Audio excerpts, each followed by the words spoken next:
Mhm. because first of all, not having them is dishonest. And Mhm. we say yes, but we mean no. So Mhm. it's Mhm. not being honest, which erodes trust, of course. Um, but the other thing is that we're avoiding what could be the most optimal solution by Yes. not saying what needs to be said, Yeah. right? And so it's a way of caring for the other person. Might be different than society tells us equals caring for the other person, but it really is. And I know for me, my behavior and is to become passive aggressive if I don't share my truth. Mhm. When I share my truth,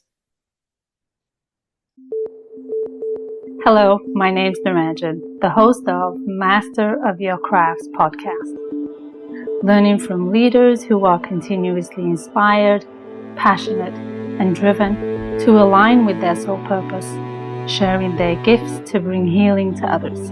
The music is composed by Rebecca Everett.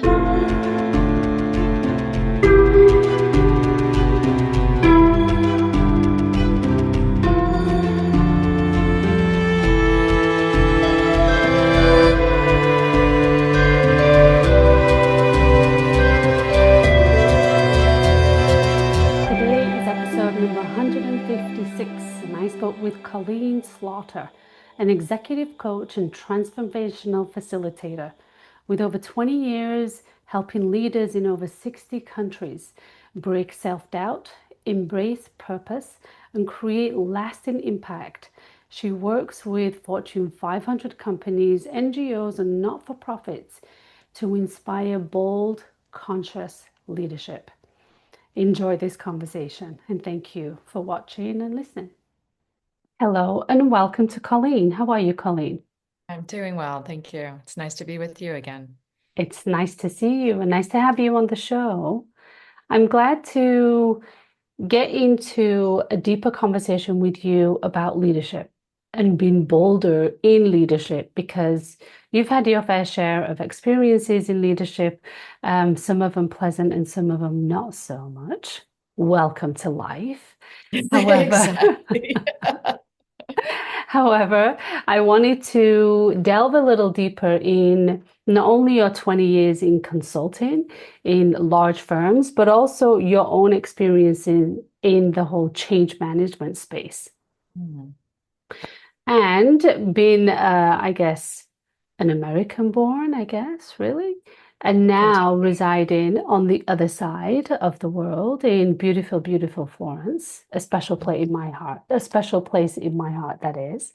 So I want to delve into all of that in terms of your experiences, but also from the vantage point of running a business in another part of the world and potentially seeking out clients, and what does the business culture look like from one spectrum of a very, I want to say, to a relatively fast-paced environment and culture in America to the ease and flow and laid back and the serene space of Florence.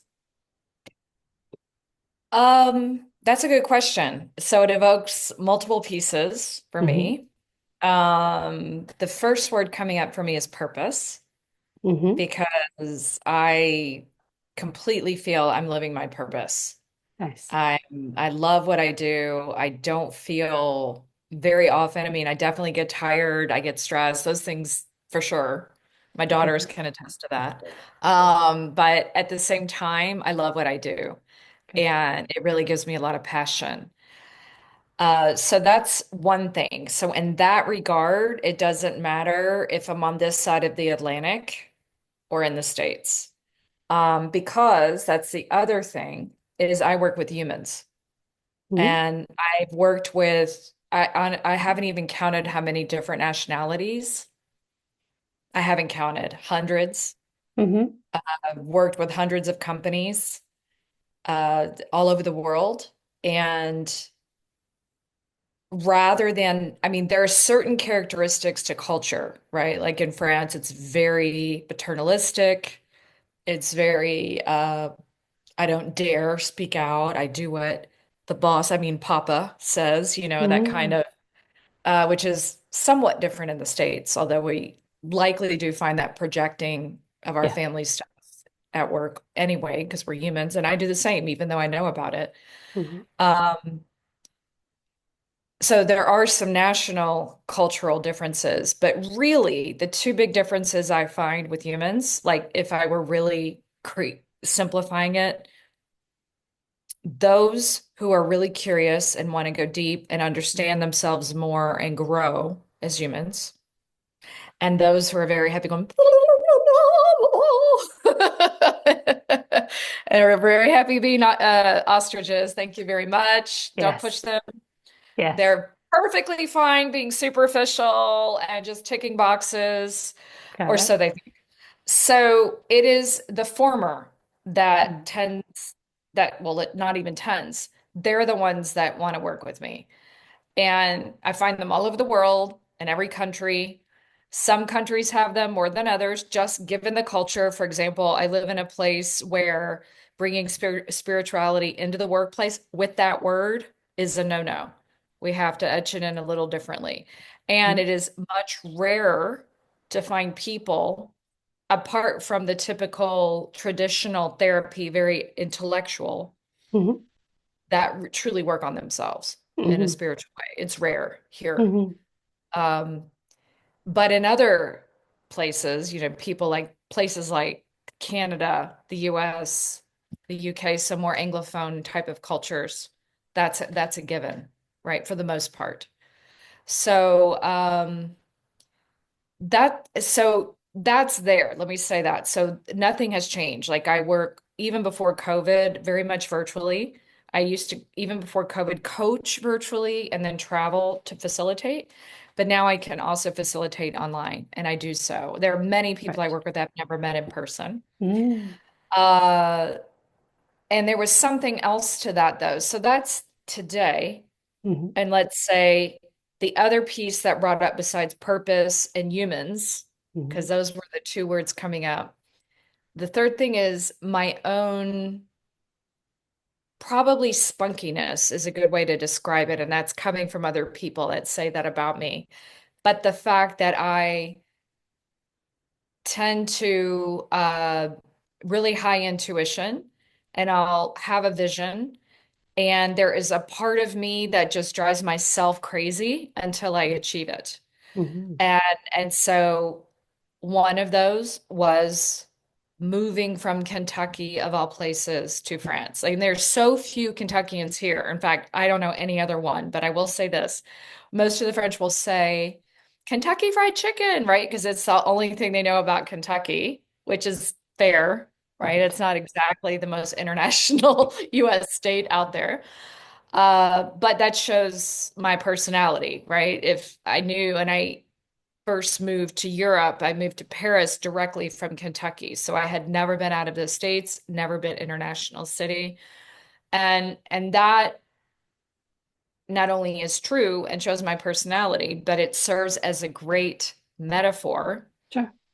for what I know to be true in life, inside of us, outside of us. And so Right. that's also a big part of I won't say it's part of my purpose, but I think it fuels it, right? Mhm. And that's part of what other people also can see can be possible. So all of those things kind of work together. Mhm.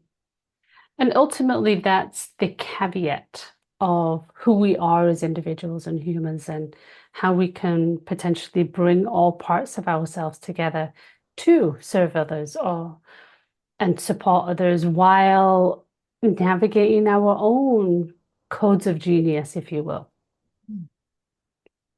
Well, yeah, we can't give what we don't have. And so role model leadership is actually something that is, I realize is the thread running throughout all the work that I do. And so a big part of that is indeed to if we want to inspire, if we want to attract people to us, it's very much about having and being what we want to attract. And so I don't know about the rest of you all, but I have a hint of it. But it certainly gives me a lot of work and focus to just do that for myself. Mhm. And certainly can be a full-time job when you talk about navigating the other humans that are in our lives, because of course the phrase I find to be true is that we're complicated creatures, right? Mhm. We get up in one mood or not, right? And then maybe have six of them throughout the days. So managing just myself is one thing, but adding any of us who are parents, I have two teenagers. I was just talking about that earlier. It's a whole different ball game. So for Yeah, sure, it definitely adds the complexity. And that's why for me, being in purpose is so key right. because the more I'm honed in on it. I won't say focus because that for me brings in a bit more OCD stuff, but just honed in. Like Mhm. that's my um heat-seeking missile. I have a mentor that says that, right? That's my Mm, heat-seeking missile, and then the rest of the things fall into place. nice, nice. So, with all that you've been through and all that you've learned so far, what do you believe about yourself? And does it define who you are today? Um, what do I believe about myself? My goodness. Well, I think the biggest thing that changed everything for me was I'm spirit being human. That's the biggest thing. Because along with that goes that there's essence and there's behavior, and that my essence as spirit is always completely good, Right. purely. It's pure, it's good, it's light. Part of my human trajectory as a human is given choice and choice in my actions. And those are not always so good. I'll be the first Mm-hmm. to say, right? And that's Mm-hmm. also Mm-hmm. my learning. But when I could really make that shift to it's not my behavior that determines my worth, right? I already am worthy. Mm-hmm. And that comes from my essence. That would be how I defined it. And what does that mean? Well, it shifts nearly everything for me. It has helped me drop a lot of the shame. I've been on a journey of dropping a lot, just given the way I grew up, messages I was taught, etc. I'm not going to say all of it because, again, I'm still here on Earth. So apparently, I have more lessons to learn, and I would suspect I probably have some shame in there somewhere, but I would say a lot of it is gone. Um, Knowing that I'm spirit being human has helped me feel worthy of people to really genuinely care about me. Whereas I used to, because what was familiar to me was mistreatment, I'll say, then Mm-hmm. I would choose people that mistreated. And so Right. it has completely shifted the lenses from which I evaluate the Yeah. people that can get close to me or not. And it's also, and with that is the whole, again, I go back to the leadership consulting that I do and the human beings I work with. I have much deeper and more meaningful relationships with them. Mm-hmm. Like this week, for example, I was working with, well, they're, I love them. They're one of my favorite client. And there's just this huge synergy, but yet they're not usually my direct client. So there's another person with respect to them that owns not them, but that relationship. But for this particular project, I've been able to take it over. And I just notice how it feels like an immediate friendship, even though the individual is different. I've never Mm-hmm. worked with her, but because the group is what it is. And that's the kind of experience I get to have everywhere when Right. I'm really connected in with the fact that I'm spirit being human and not Mm-hmm. it's not like I'm a human having an occasional spiritual experience, Right. right? And I think that was my story before. I hear people say sometimes I'm not very spiritual. Actually you are. You just don't realize it.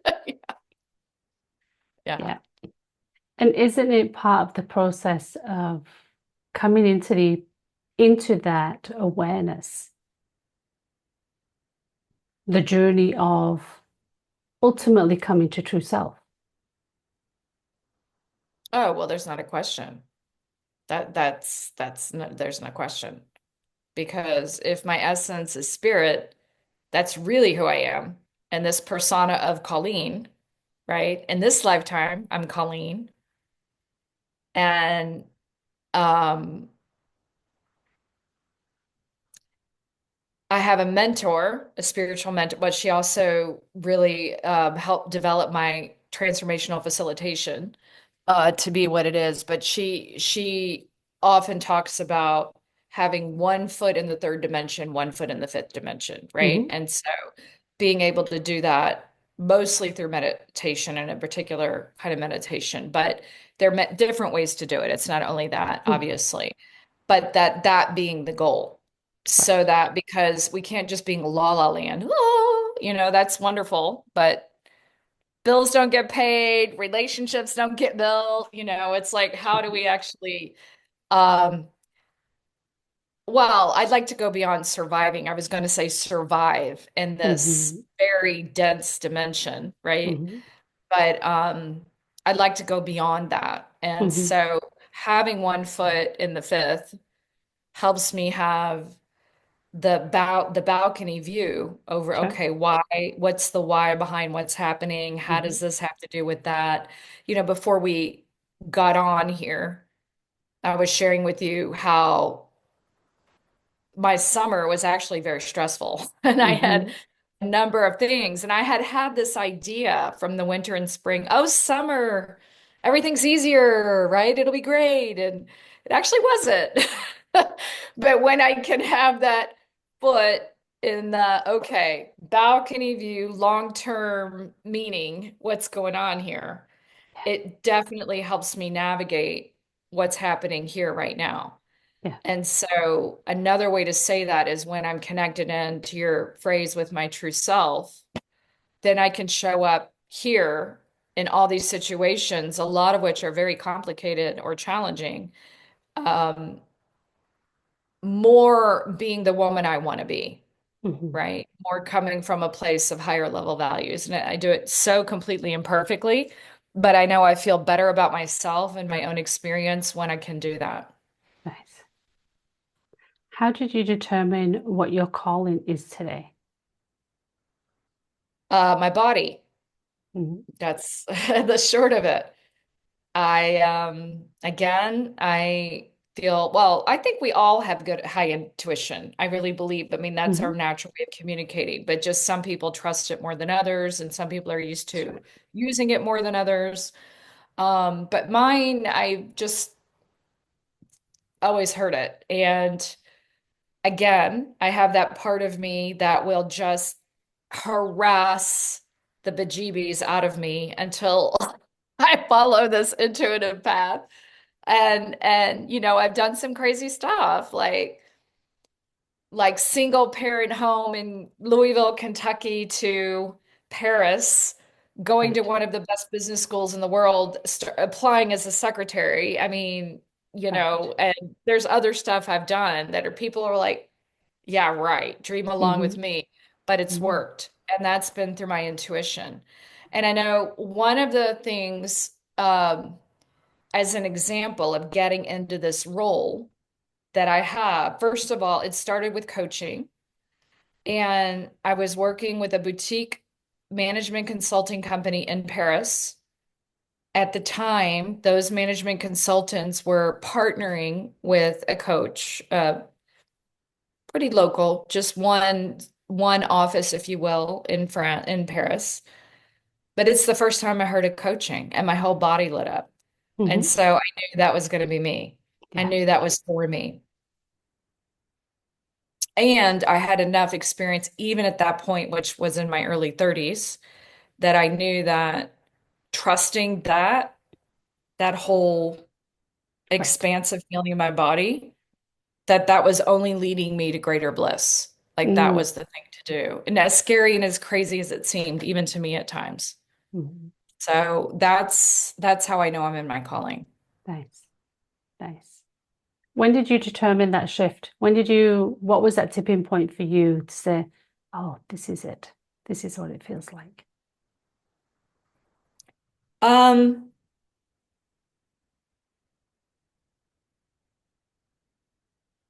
I don't know if, again, that was the one thing around coaching, but when I determined the shift about really leaning into my body and listening to it, Mhm. probably would have been my very first semester in Paris. So it was incredibly difficult. Culture shock, of course, as you know as well, being a very real thing. Mhm. Was being up leveled intensely, and it was really uncomfortable. But at the end of that semester, so I did have other Americans I hung out with because it was a study abroad from some people at my school, but some people at other universities. And then we all stayed either with French families or in a chambre de Mhm. bonne room under the roof or something. But then we would come together. But for the most part, I was with French people, the family I lived with, who turned out to be lifetime friends. Mhm. They don't speak English, right? And so, but I knew, I've always known, even before I went to Paris. And again, that was not exactly a piece of cake for me from a mindset perspective, and even financially, it wasn't. Right. But I always had the pull to go there. And then after that semester, I knew I was forever changed. So I knew that it was the right thing to do, even though it had not been all unicorns and Rainbows. Mhm. clouds. So that's probably where I first started trusting it. And Mhm. there I had tons of information about, I knew from that semester on that I could come and make a life in France. And this is before I had European passport. I Right. knew it because I had gathered enough info to see how to navigate this. Mhm. And so, yeah, I really believe I like to talk about the breadcrumbs, following them, but I prefer the phrase from E.T. where he talks about the Reese's Pieces. So I really Mm. believe in following the Reese's Pieces. Like if I had not if I had come in that semester and I didn't by chance have this other information about what would it look like to create my life here, then, I would have deducted that's not what I'm supposed to do, Right. right? And so crazy things like driver's license in this country is way more complicated than it was in the States. Let me say Mhm. this, or in Kentucky, of course, because Mhm. there it's all state by state. Not sure how it is in Canada. Mhm. But so here, one is required to take lessons. The exam, although that's not surprising if we think about in general, the public school system in the States in general, right? There are definitely exceptions. But the exam is much harder to pass. It's very expensive to take the classes. Like you can go on and on about the difference. And of all the states, remember what I said about Kentucky earlier, and almost no Kentuckian over here long term. What state has the exact exchange with the French government for the driver's license? Is that right? Really? Yeah, Hmm. yeah.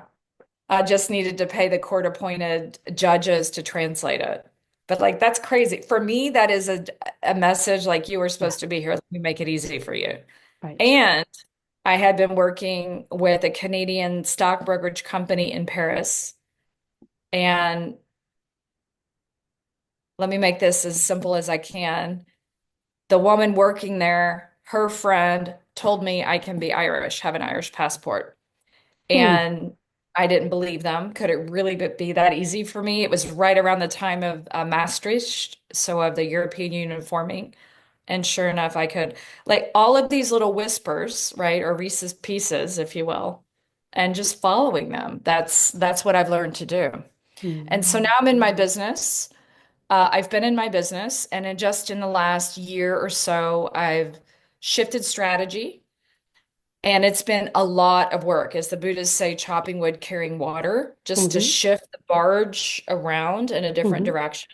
Hmm. Um, and I was thinking about this the other day. Like, I imagine if I were of a different character, maybe I would have given up and gone and been an employee somewhere. Um, but there's just no way that that's entering in a world of possibility for me. Like, I'm doing all kinds of things to quote, make this work. And that's another because I know that it's the right thing for me. Yeah. And it's interesting to hear that you're using your body as your vessel. as an Yeah. indicator, as a marker to gain more insight, awareness, and follow your direction and your purpose. Yeah, well, I've learned to even use it more. So since in during the fall of 20, so the second half of that year of COVID, it's been 4 years now straight that I have been involved either in classes or actual development work with energy and learning about the science of energy. And I had already experienced in my body what I started learning was true intellectually and had already been proven scientifically. So things, for example, like when we grieve, we allow those, emotions in motion, Hmm.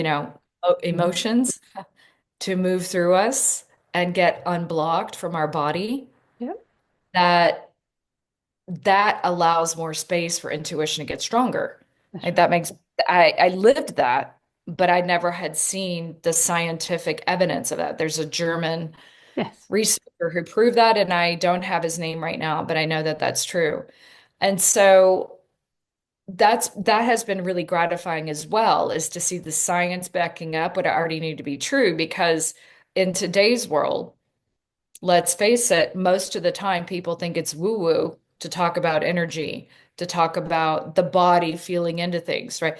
This is the most basic form of communication we can get. There are more neurons Yeah, running from our heart and our gut to our brain than from the brain to the heart and gut. that's right. Yet, for many people, this is a very woo-woo thing to tune Yeah. into our bodies, to tune into the energy. But there's no stronger message, right, Hmm. than what we pick up there. Hmm. That's truer than anything we could read on a page. Absolutely. Yeah, and we all like that, and I know that, but again, it really plus, well, it helped me. I found it really interesting. I didn't need that as proof to see that the researcher had done this work and, provided the evidence that this is true. But I found it very interesting. And then, given the work that I do, where I invite individuals to come on a journey of self-reflection, Hmm. sometimes as individuals, sometimes as a group, to create that safety with them, psychological safety, and to help them want to step in to a deeper level for themselves, which we all know, by the way, benefits the world, but Hmm.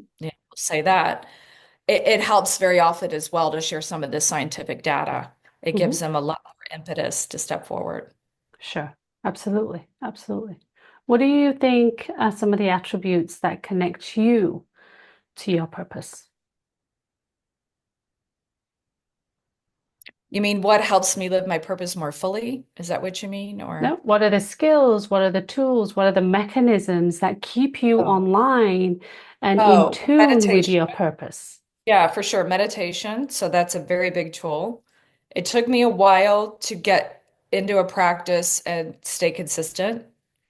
But now I can't imagine my life without it. Like, forget it. And so I have twice a day practice. Yoga, it is a rare day I don't at least do 15 minutes.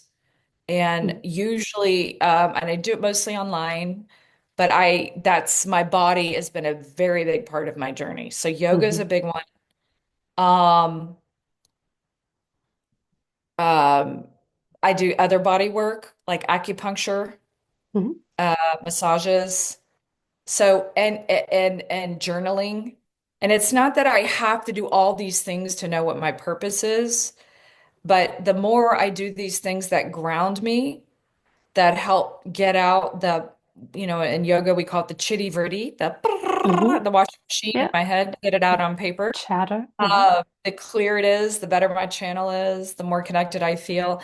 And getting out in nature. I mean, my very favorite nature is the beach. It is not right around the corner from where I live. So I'll go with my second one, which is the forest. And so Mm. I live next to the largest urban park in France. And I love it. I love it. There are trees, there's a lake, and just being in a fake forest, if you will. It's a park, but sometimes it Yeah. feels like a forest when I'm on the dirt path and there with the Beautiful. trees. So Beautiful. those kinds of things, because I look at these pieces of nature and I'm like, I think that tree's doing just fine without me trying to manage it, right? So I think I can let go and trust that Exactly. just like that tree, which has been guided in its own way, right, Yeah. to either grow up or to the side or grow this branch or that branch, I will be guided as well, Right. right? And so those are some of the tools. Not only. Yeah. I have a lot of friends that are on similar paths and I can check in with. My kids, they're definitely at feisty ages right now, at 11 and 14, but they Mm, also, I mean, I really fought hard to have both of them. And it being a mom, a present mom, a loving mom, that's part of my purpose too. And so looking at them and recommitting every time I do, nearly every time, again, I'm human, mm, mm, far mm. from being perfect, but nearly every time looking at them and recommitting to showing up as an Right. unconditionally loving mom, yeah, they're my visual reminder. Nice. Nice. It's beautiful that you have such a well-rounded and a full life for, for you to give yourself permission to really step into being the leader and to lead others on their purpose path, agenda, objectives of whatever they want out of their own life. So I commend you for that. Um, Thank you. I again, it's I light up when I do it. I don't think there's a bigger high than seeing individuals with their eyes lit up Hmm. when they start connecting dots about their own worthiness Hmm. and about the ways, I mean, I do the same, that we all hold ourselves back, Yeah, our true identity, yeah, and really having that be demonstrated in this world. There's nothing better for yeah. me. So again, it doesn't feel like work. And it's also true that most of the people I work with longer term, and I don't mean colleagues, I mean clients as well, we end up becoming long-term friends, Nice. because there's that depth of common That's purpose. right. That's right. There's that deeper connection that's built in Yeah, from those vulnerable places and conversations. exactly. So that's And when important. things like that are in place, like I go back to the example of the client this week, because we needed to talk about level one needs, right? Money. Hmm. Uh, it becomes a conversation that took 30 seconds. It's like we're both like win-win. Here's the envelope. Cool, that works within my range. Done. It's not a game push pull, manipulate to get more over here, more over there. It's just when trust is present, which is a lot easier to have present when we're both committed to higher level values, Hmm. um, or similar values at least, at the same level. It just simplifies so many things. Yeah. It takes out the unpleasant, let's say. And the realism is the courage that's needed to have that conversation is had. Yeah. Because Well, we can often skirt around and hide and pretend and not look that way when these difficult conversations need to happen. yeah, we can. But I've learned it's unloving to do that. Um, Actually, a big part of my work is also because I've just recently created a self-advocacy program, but it's about learning that there's actually a beautiful opportunity in these courageous conversations. Hmm. Because first of all, not having them is dishonest. And Hmm. we say yes, but we mean no. So Hmm. it's Hmm. not being honest, which erodes trust, of course. Um, but the other thing is that we're avoiding what could be the most optimal solution by Yes. not saying what needs to be said, Yeah. right? And so it's a way of caring for the other person. Might be different than society tells us equals caring for the other person, but it really is. And I know for me, my behavior and is to become passive aggressive if I don't share my truth. When Mm-hmm. I share my truth, amazing, right? I have a really dear friend. Multiple times I thought for sure this friendship is over because just like any relationship on this earth, we hit our point where we have a conflict. And in my life, most of my life, that did mean the end of whatever romantic or friendship or even family relationship. Mm-hmm. But thanks to her also holding higher level values and wanting something bigger, right? Not just me, but something bigger from the relationship. Yeah, I could share my truth in a really loving way. She could hear it, not take it personally, take what she liked and leave the rest. She just came to visit from New York City. We had the best weekend last weekend. And yeah, because now we're being honest and loving Yes. with each other. And it doesn't mean we mirror each other 100% because we're Yeah. individuals and Yeah. we're going to have different needs and desires. And okay. All that. Yeah. But having been able to be honest, Mm-hmm. uh, yeah, I mean, that's why for now, actually, I might rename them to on it to loving conversations. I don't know if I'll do that because the word loving corporate, some people are like, but really, as we know, there's only love or fear. All the Mm-hmm. emotions can be boiled down to, right? Mm-hmm. That's But right. yeah. Yeah. So what's next for Colleen? What's next for me is like I mentioned, I have just been had this wonderful partnership start with a branding company that I highly respect. And I am about to start rolling out role model leadership as a key branding. I am doing a lot more speaking.